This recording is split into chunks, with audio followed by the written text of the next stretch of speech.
Hello, and welcome back to 7 Days, the World Ends Review podcast. And my name is Eric, And I am your co-host Joshua. and this is our penultimate episode of the World Ends Review, the animation. Uh, yeah, we're coming towards an end. Yeah, at least for the animation. Yeah. Um, we have some plans for the main game, and some plans for covering another day and the secret reports and a new day. As well as Neo after we finish it. Yeah. Um, And maybe one thing before Neo comes out of just my thoughts going into it and what I'm thinking. Yeah, um, hopefully we can manage that, but we'll yeah, have to hopefully we can see. manage that. Because I had thoughts, I have a lot of thoughts, and a lot of them I haven't been able to voice because we've not covered all of the story yet, and so I want to get up to date on the story. And so once we've seen everything that there is currently, then I can talk about what I think going forward. But Yep. And with that, let's start the episode then, I guess. Yep, the hour of reckoning. Yep. Uh, so it starts From off. which this episode is like mostly fights. Not bad fights though. No, I just mean by like it just means there's a lot less to talk about. Yeah. Um, well, I have quite a bit that I could talk about. That's another thing for this episode. About the halfway point of this episode, I will not be discussing anything other than the locations and one detail about a fight. Besides that, I will not talk about how it compares to the game until after we see episode I 12, mean, and then I will compare. yeah, all right. And so I guess just to get started, we basically they just go in, run into Minamimoto basically right off the bat. No, that's a little late on. That's way later on, actually. That's not that later on. Like It's the after the beginning. fight. Oh, you're talking about that? Okay. Yes, I'm talking about at the very beginning where they run into him and then Konishi. And then we get the Konishi fight. Yes, I for- Minamimoto shows up before he gets jobbed. I forgot about that. Okay, it's in the game too. Oh gosh, I played it earlier today. I was Yeah, you should thinking. remember this stuff, Eric. We watched it just a half an hour ago. Oh my gosh, I know. I was just thinking of before we even see the opening, just briefly them walking in, and we get flashback to Kat the composer. Kat Neku thinking being the composer and how Josh wanted to go here. And then we get the opening. Then we get Minamimoto, which I forgot about, and I have no reason to forget about. Yeah. Yeah. Um, For once I'm right. oh my gosh. So brief. So just briefing a thing about how the Shibuya River is laid out because they pretty much skipped 2/3 of the Shibuya River. The very first passageway is Trial of the Sinner. Or no, not Trial. Trail of the Sinner. Sorry. Uh, got that wrong in my notes.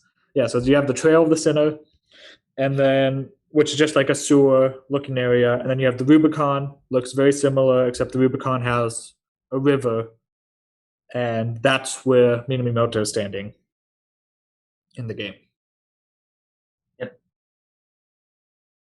Um, And they dialogue for a bit. Konishi appears out of Beach Shadow, from which then Konishi basically is a two-faced woman who switches sides to support Minamimoto because she's like, I don't care who the composer is, as long as I'm second in command, I could care less.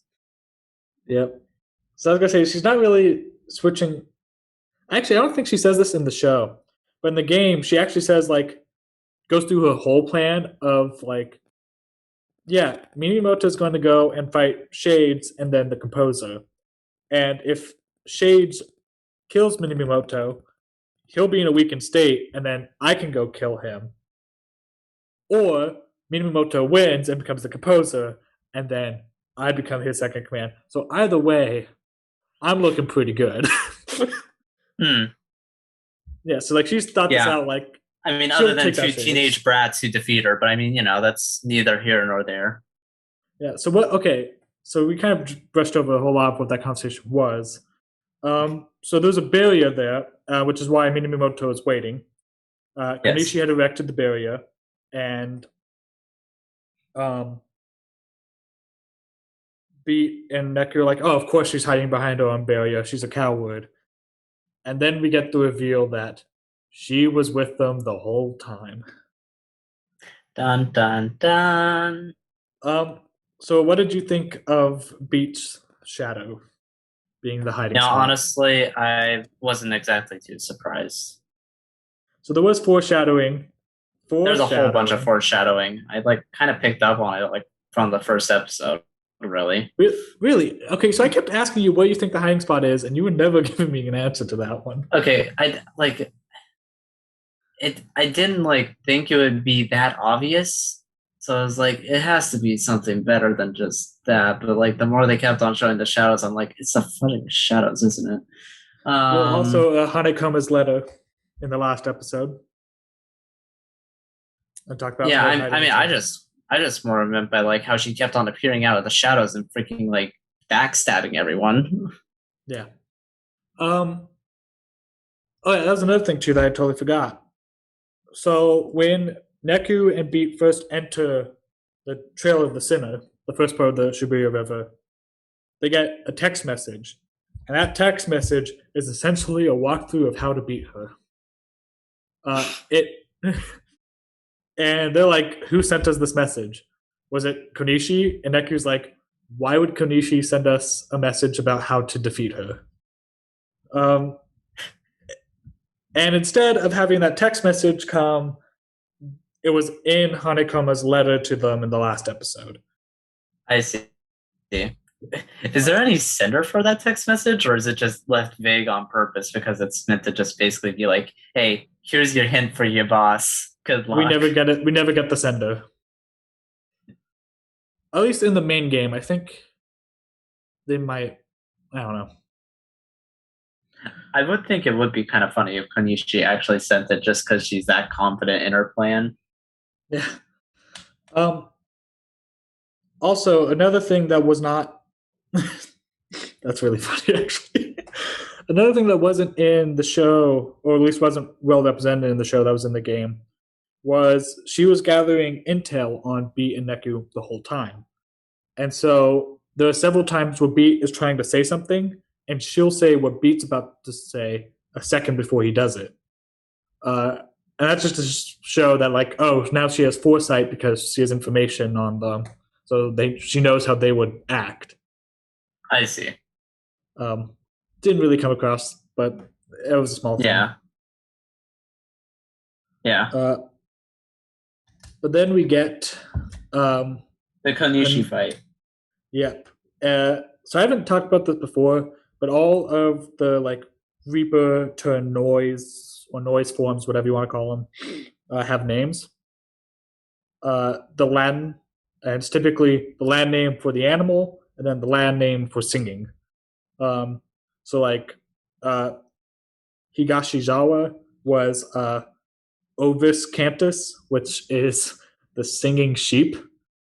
He got the short stick, short straw. Yeah, Uh, that's for uh, sure. then you had Leo Cantus for Minamimoto's lion noise form, and then we get Tigris Cantus for Konishi. Furry artists, enjoy. Yeah. Although it really doesn't look like a tiger. It looks more like a fox. Here's tiger stripes. Okay, it doesn't change the it looks like a fox to me. Oh, also, Konishi and Minamimoto shippers, enjoy. I'll put that Are up there there. people who ship that? I have no clue, but they had like what's it called, kabedon? Oh, the Kabedon? Yeah, they had The one of Wolf those Clan? moments. Yeah, and it anytime that happens, you always know that like there's got to be a kiss, and there wasn't. But shippers, go forth and do your thing. Or some what is it? Some dominant submissive play. Oh gosh. Um. Yeah. Well. Uh. What do you think of the fight? I mean, I don't know. It was okay, I guess. I mean, like it wasn't bad. It was just kind of I don't know, like they weren't really doing much until Beak decides to go Super Saiyan and drag out Rhyme from Konishi's breasts. I And love that you said that because it's literally what I wrote in my notes. Is that beat flashback Super Saiyan? um, and then I mean, more of my favorite part of it is that just Rhyme is very savage and just eating Konishi's shadow. Yeah. So I thought this was a cool way of showing this fight. Um, because I Oh, actually actually, hate this that fight a let lot. me ask: is the arena the same way that they portrayed in the show, or is it different? Like how like the Minami Moto fight was like a different arena than in the game. So this was a single put of the arena. Um, so and it's a little bit different because obviously you don't have the dual screens. So how it originally was Neku was actually on the ground, but like there was like a white hole in the center of Scramble Crossing, and you could Mm-hmm. see up to the sky, and Beat was up in the sky fighting as well. Um, Yeah. and now they're just both up in the sky. In the game, I believe they're both on the ground, but then like it transitions to the sky, and then eventually into just a all white room. Um, I hate this fight in the game. I hate it because every single time I play it, I always forget what the gimmick is because it's the dumbest gimmick ever. Um, so I forget how you even get through like the first half of the fight. I always just kind of like brute force my way through the first half, and then the second half of the fight, she steals all of Neku's pins, and you're in this all white room, and you can see Neku's shadow and you can see her shadow, and the shadows are like spinning clockwise around them the entire time. Mm-hmm. And every time she stands on your shadow, you take damage. And I always forget that you have to stand on her shadow for her to take damage. Mm. So you're just running circles around her to constantly just deal damage by standing on her shadow. It sounds Um, like a horrible game of shadow tag. yeah, it's annoying because I always forget that's what you're supposed to do. And as soon as I remember, it's like she can't touch you because you just constantly run in a circle. Um, and then you get Rhyme's noise pin in the game. And this is actually a change they made. Neku is the one that summons the noise, not Beat. Um, I mean, it makes sense because Neku is the only character you control, basically. yeah, it makes sense. But also, like, because they bring up right after the fight, like, Beat, you're no longer a Reaper. You shouldn't be able to summon Rhyme. Uh And, huh. like, and this was what I was afraid of with it not being a pin, because that was a big deal that Neku summoned a noise. She's like, you were Mm-hmm. never a Reaper. Why is it that you can summon noise? And Neku's like, I don't know. But what does it matter? Like, Neku doesn't think much of it, but that's a huge deal that Neku, a player, only ever a player, summoned Beat. When he tells Neku, like, if I get erased, save Rhyme for me. Um, in the game, Beat says, I can no longer call her out of the pin, so you need to go and grab her. Um, so yeah, it's just like now it's Beat the summon the noise, and now Neku no longer has that moment of I mean, but like, I mean, and don't answer if it actually does, but if it doesn't play into anything, I'm like, I don't mind. It makes more sense for Beat to do it anyways, I think. except I won't say how, but it does. It is important because Neku is already special, and not that he's more necessarily more powerful than anybody, but that he could use all psychs. He can use all the pins. Most people can only use a few pins. If Hmm. so, like Neku's already special because he could use all pins available to players. Then he gets a noise pin, which players should not be able to do no matter what, and he's able to do it. Hmm. So it leaves you this question of like, who is Neku? Why is Gamora? Why is Neku? What is Neku? Yeah, like yeah, what is Who? he? What? Why? When? Where? What? Yeah, How? so that's my thing of like now that it's Beat that did it, it's like Beat didn't necessarily need that moment because yes, even though it is his sister, he has a moment with just the pin being there. He didn't need to have summoned her himself to have that moment.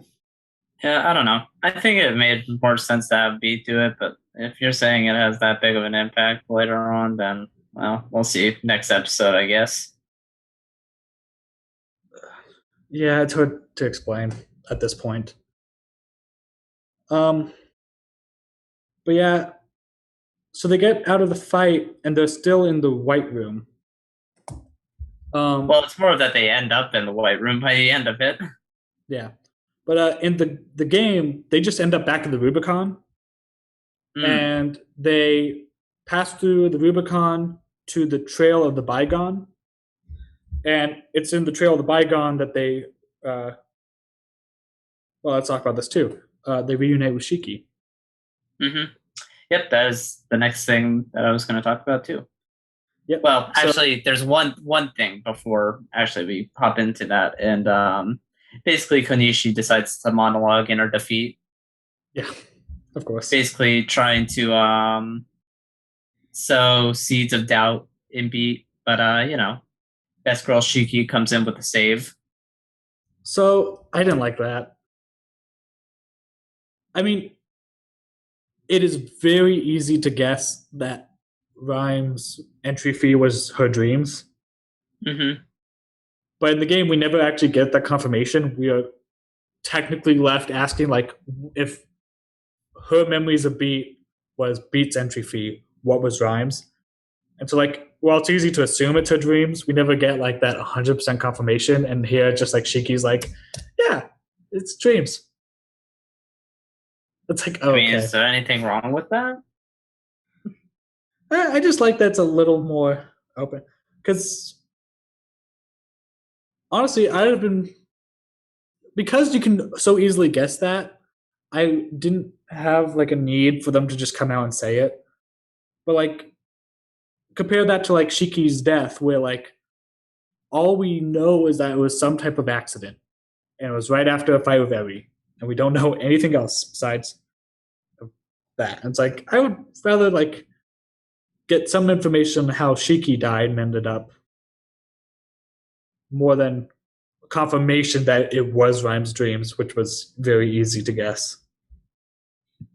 Well, I mean, it's fine. Um, Also, Shiki coming back was actually really funny in the game because she's just like complaining about the smell of the place. And then they're like, wait, Neku would be like, wait a second, that voice, Shiki? And Shiki has no clue what's going on. And here she comes back like in the middle of the monologue and is pretty much up to date on what's going on. Mm. Um, that plus the conversation just kind of has a different tone. Because in here, Neku is constantly saying like, "I've changed because of Shiki," but in the game, Shiki's like, "Well, you've changed a lot since the last time I saw you," and Neku's just like, "Well, you haven't seen me in 2 weeks. A lot's happened since then." Um, Yeah, I mean, it's fine. I think, really. yeah, like it wasn't a big deal, but I kind of like that, like, because he also, of course, has to mention that like, yeah, you were my entry fee, and she has the little freak out of like, That's kind of embarrassing for you that I was your entry fee. Yeah. Um, Yeah, her blush animation is pretty cute in the episode, though. oh, it's so funny in the game. I always love that scene. Um, yeah, why Shiki back? I guess we should briefly explain. They beat the GM, so technically they won quotation marks the game. Yeah. So like the entry fees Though, are though Shades isn't here, so yeah. So they broke the rules, and because they broke the rules, they pretty much showed like yeah, this game is null and void. yeah. Oh, wait, this like the one that they just completed, or In the game, Neku says like, well, they're just speculating, but Beat's like, we were breaking rules left and right, and Neku's like, yeah, this game is probably going to be null and void again. I see. But remember, his Well, I mean, penalty.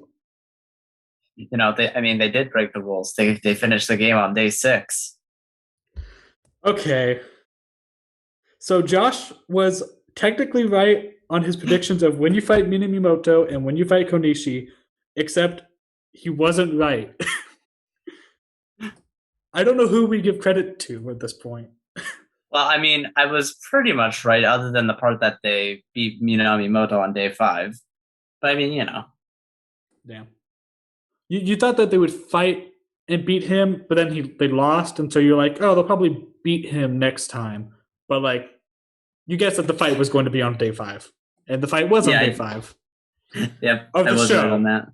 Yep. Day 6 in the game, and Konishi's fight was on day 7 of the game. Yeah, but we're going off the animation rules here, so I win. I hate this because there's no way I could predict against that. I'm knew the surprised that I answer, was and I knew you were actually wrong. right, though. I knew you were wrong, and I had to like bite my tongue, being like, okay, not bad guesses, knowing you were wrong. And then I end up right. And then you end up right. Man, I'm just right all this episode. This episode should just be called Joshua is Right. Okay, that's the title now.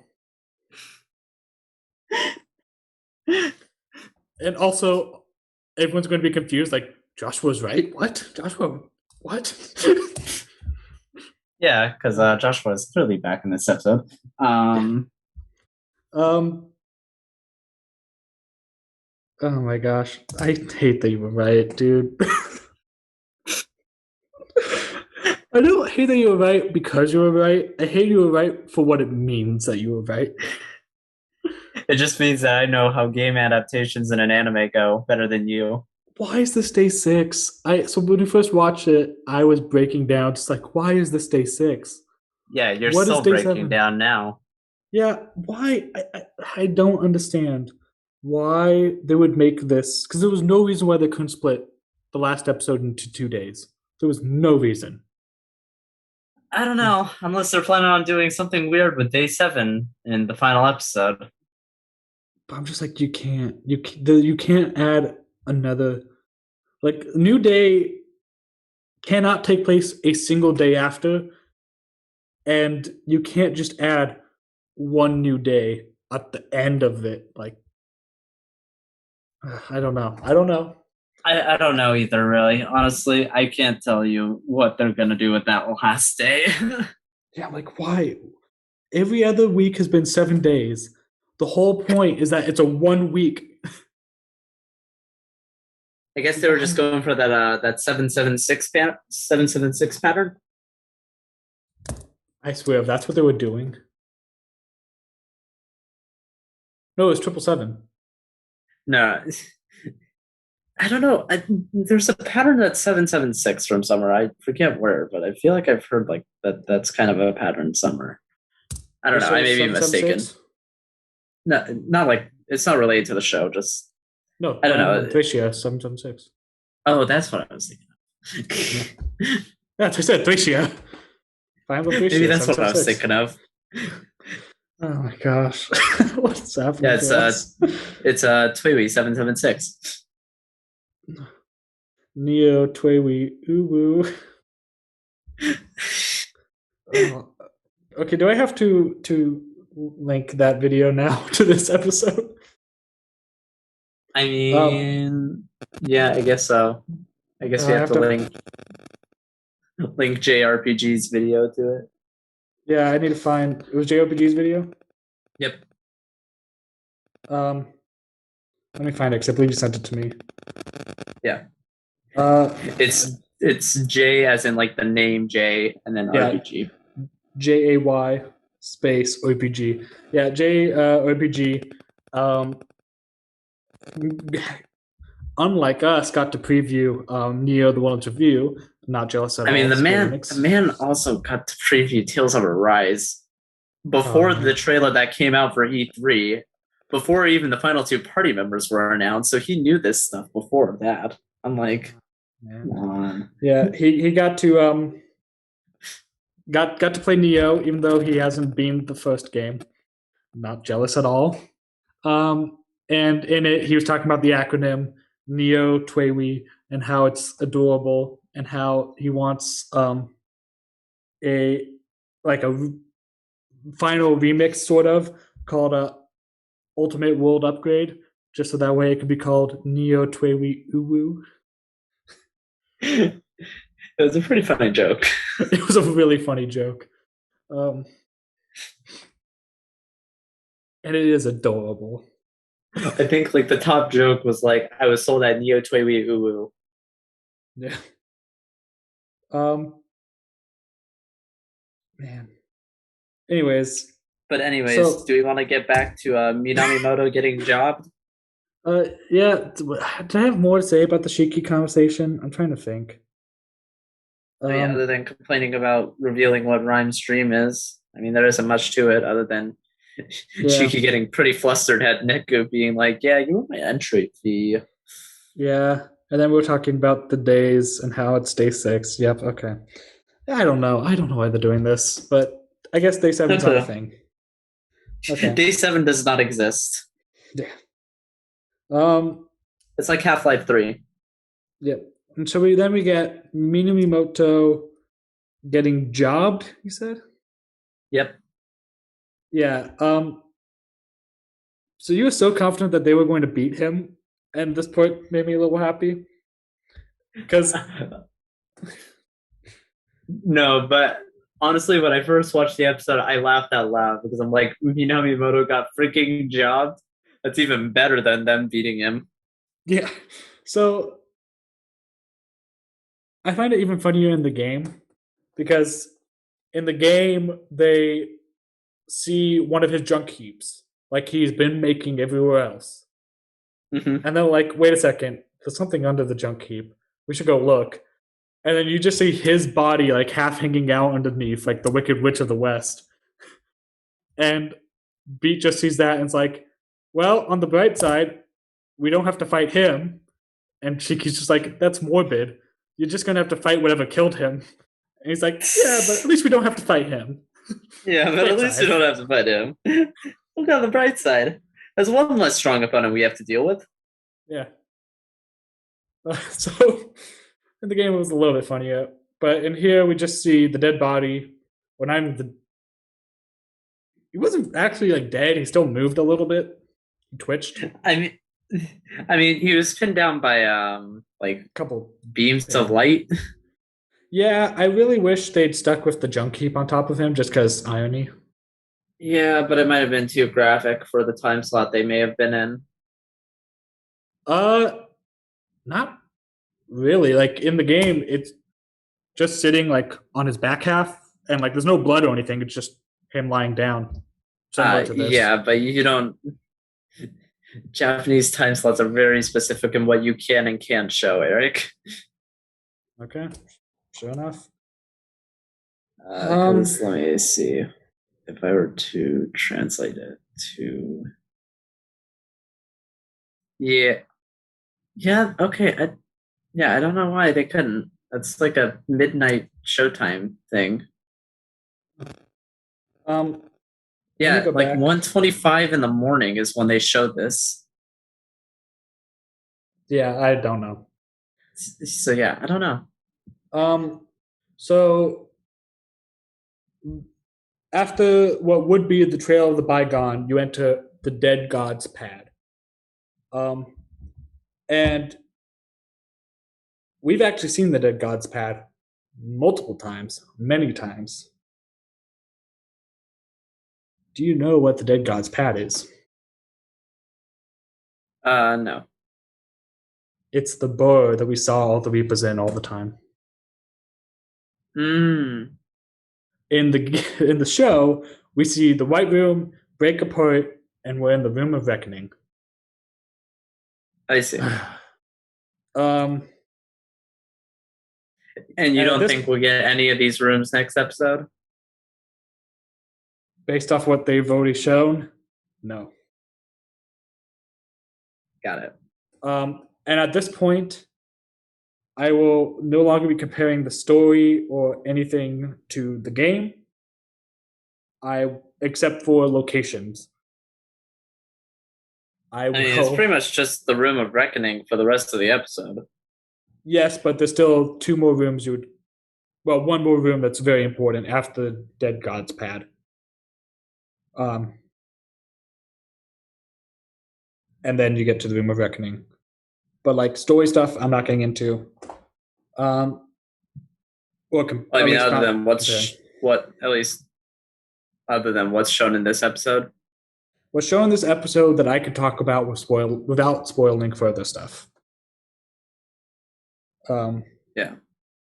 So we get like kind of I guess getting into it.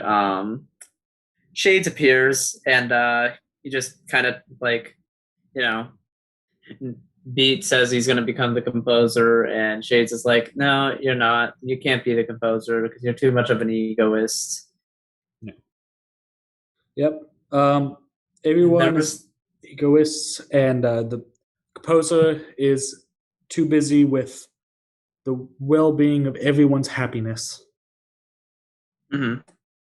Selfish desires is what causes the problems in the world. Yeah, yet his desire isn't selfish at all. Yeah, there's one line that they cut from the game that I really like, where it's like all the composer does, he does out of boundless love. And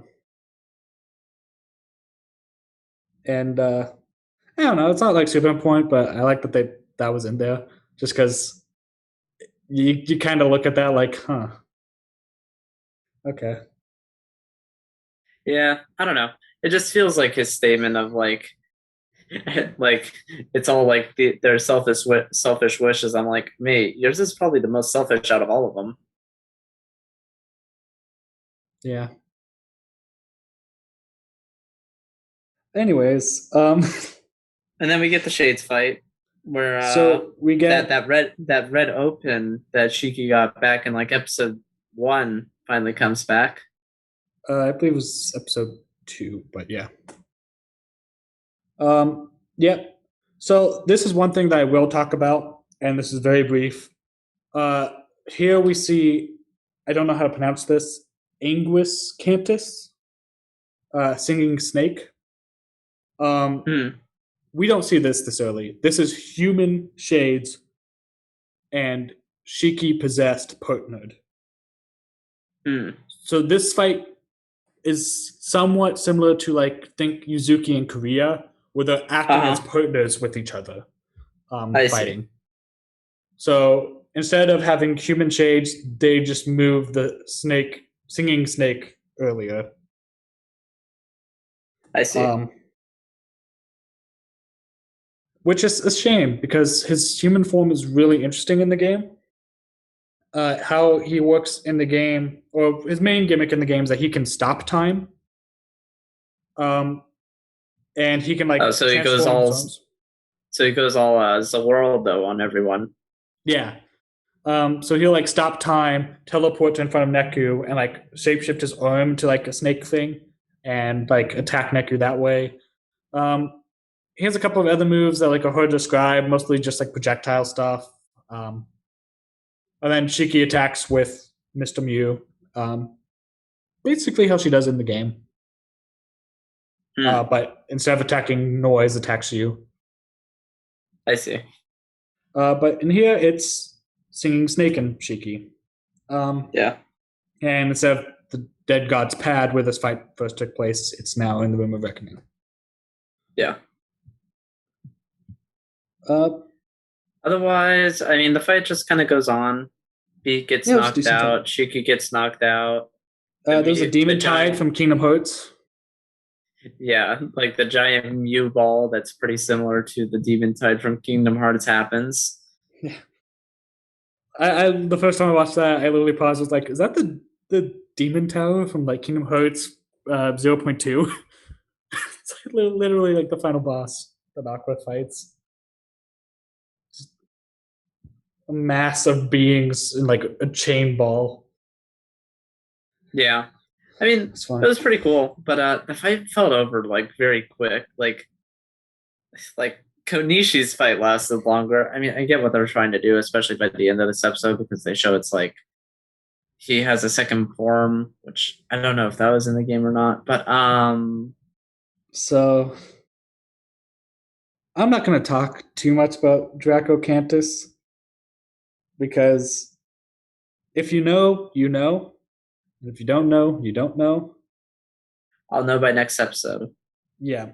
Um, Draco Cantus is very specific, and I hate how they're using Draco Cantus.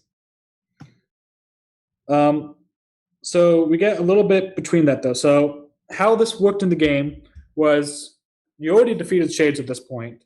Uh, Shiki's going in for the kill. Beat is about to go in for the kill, and Neku's like, "No, don't hurt Shiki." Um, Shiki fires Mr. Mew to go and hit Neku. Beat takes the brunt of it, and then Neku goes in and slices the pin, uh, making them both go unconscious. Mm. Um, then he thinks a little bit about like everyone that's gone, and he presses forward into Trail of the Judged. The Trail of the Judged has a giant mural. It's the exact same wall tag as Utagawa, Cat's Mm. designs. I see. And then he reminisces more about Cat and the things that he learned from Cat, and decides I'm going to keep pressing on because that's what I have to do. Then he gets to the Room of Reckoning by himself. I see. Yeah. So yeah. Yeah. I mean, in the anime, basically, the fight ends. We see Shades has a timer similar to like players and whatnot. Um, then He he has 9 minutes starts, and about 30 seconds left. yeah, and basically, then he talks about basically how the noise are the wrongs of our days because of people's selfish desires and how they cause the negative emotions from that, and then like kind of fuses with them, if I'm understanding it right, at Yeah, least in the anime. I don't know what they were going for here. The transformation was gross. It was not nearly this gross in the game. I hated this transformation scene. This was just Really, disgusting. I mean, I think it fit though. Shades was never this uncomposed. That's a terrible. I did not mean put in the pun. Like even at like his most rattled, because he does get a little rattled.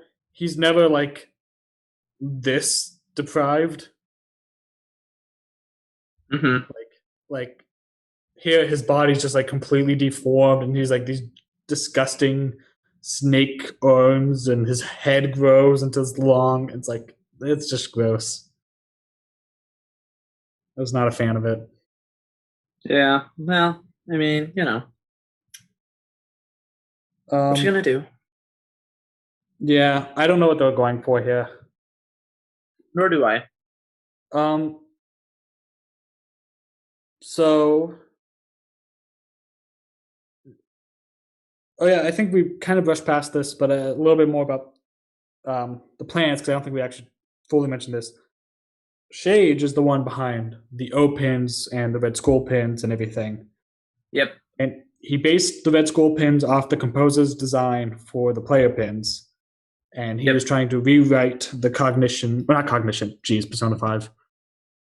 re- rewrite people's minds essentially, Hmm. so they all focus on one idea.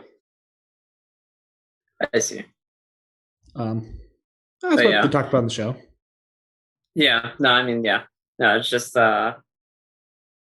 I mean, it's pretty much Shades is the one behind it all, basically, from what I understand. Yeah. Basically, I So, was probably wrong about the composer thing. It probably is actually Hanekoma, but he just can't play an active role. yeah. So, oh, so you think it is Honeycomb? At Yeah. this point, yeah. I mean, Okay. I think that's like basically the only answer left at this point. Okay. Because I was gonna say when we first watched the episode, you had another theory that the composer might have just been a puppet. Yeah, just on second watch because it's like I was just reading, paying more attention because like I'd missed like a few lines towards the end of the episode. It was just like, yeah, no, it's more of it's not that he was really puppeted in a way. It's more of that basically the way Shades worked is that it basically made the composer look like an antagonist when he's really just kind of neutral Yeah. force. Yeah. Um, what are you talking about with Hanekoma being not the puppet idea? Because the puppet idea was your first watch when you didn't catch all the details. Yeah, that's yeah, like just like what I realized from a second time watch. Yeah. Okay. Well, and then also I was talking about how like the mural is right before the Rim of Reckoning. So this deep in, we see more cat. Yeah, Okay. Um, the timer. What's that about? I don't know. Maybe it's just because like basically, I guess like I don't know. It's I don't know. I guess Reapers must be timed in a way somehow. I'm not entirely sure based off of just the show alone. I mean, we Neku briefly says like when he first sees the times, like, wait, only players have those. We haven't really seen any other Reapers with them. Yeah. So, although, oh yeah, that's another thing that I didn't bring up. But Beats penalty, I am 99% sure we will not be seeing Beats penalty. Yeah, probably not. So I let didn't me, know if you wanted me to bring that up as well because based off of that, it's just because he hasn't killed people in a while. yeah. So I forgot how to I forgot to bring this up earlier in the episode, but um, as I was watching this this past week, I noticed that they didn't bring up Beats penalty, and I wasn't sure if they were going to eventually or not. How Beats penalty works. During that first conversation they have with Konishi at the beginning of the week, Konishi tells Beat two things: that he'll be treated like a player, and how I can't speak. He'll have an entry fee, and two, you are a Reaper who got 0 kills, which means that you have 0 points. Points determine the lifespan of a Reaper. Because you have 0 points, your lifespan is 5 days, including today. This was told to him on day 2. So that means that he would only ever survive till day 6. Um, in the game, it doesn't really amount to much. Like they say at the beginning of day 7, like, oh, your hands are fading away. And he's like, oh, I'll go save Ryan before I fade. Like, it's fine. And then it never really comes back up. It just adds Yeah. some stakes throughout the week of like, Yeah, did you. honestly, it just felt like one of those things that like when you told me about it, I'm like, oh, it's one of those things where they're just going to build up fake tension throughout the week for it and basically it's going to get unwritten by the end. Yeah. So that's the thing is like, was it necessary? Was it absolutely necessary? No, but it adds a little bit more stakes, makes it a Not little bit really. more It's like personal. fake tension. Yeah, It's like fake tension in like all definition of the word. I guess. But I would have liked to just nod to it. I don't know. But yeah, so that's gone. Um, I highly doubt we'll see it in the final episode because Yeah. it pretty much that whole thing is over by the time you beat Konishi. They stop worrying about Yeah. it. So I mean, it's either that or they just throw it in like for like a minute and basically it gets undone within a minute. yeah. No, Konishi's the one that brought it up to him, and it's like never brought up again after the Konishi fight. So there is zero reason to bring it back up at this point. Okay, but it doesn't mean that they couldn't bring it up. Just have Shade say it instead or something in his like final words or something, and then just basically after that it's like, oh no, he's disappearing, but then some sort of MacGuffin will make it perfectly fine. Or not MacGuffin, Deus Ex Machina. Yeah, that's the Well, term. no, Beat is the ultimate Deus Ex Machina. He's going to become God. Yeah, I don't know quite bet that. You don't think Beat's going to become the composer? No. Okay, so then what do you think? So you think Honeycomb is the composer. You don't think Beat will become the composer.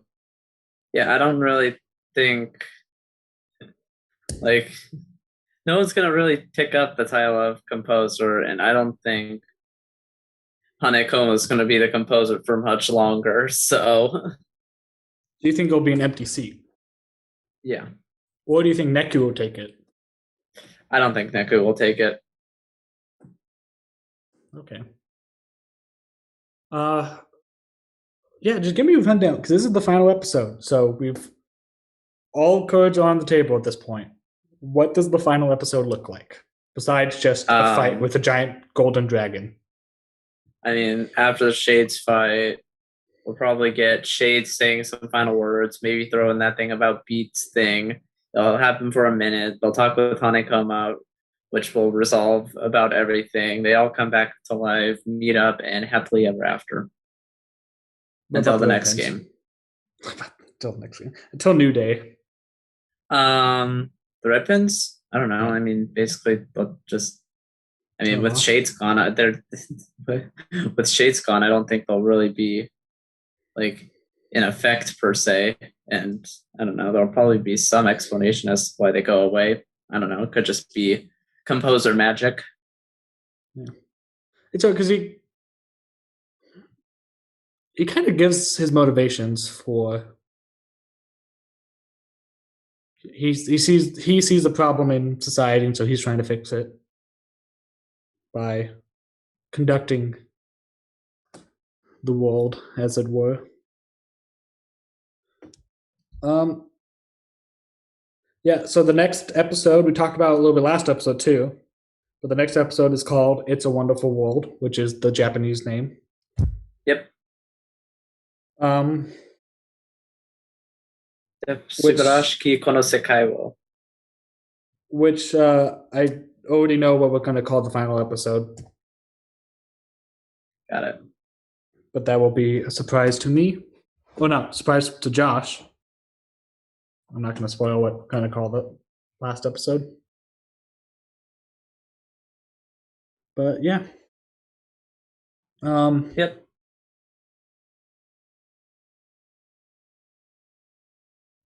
Man, that Yeah. Dractocanthus. Other than that, I think that's about it. Yep, we can take our bets on if we get an OP and ED on that song. Or on that episode.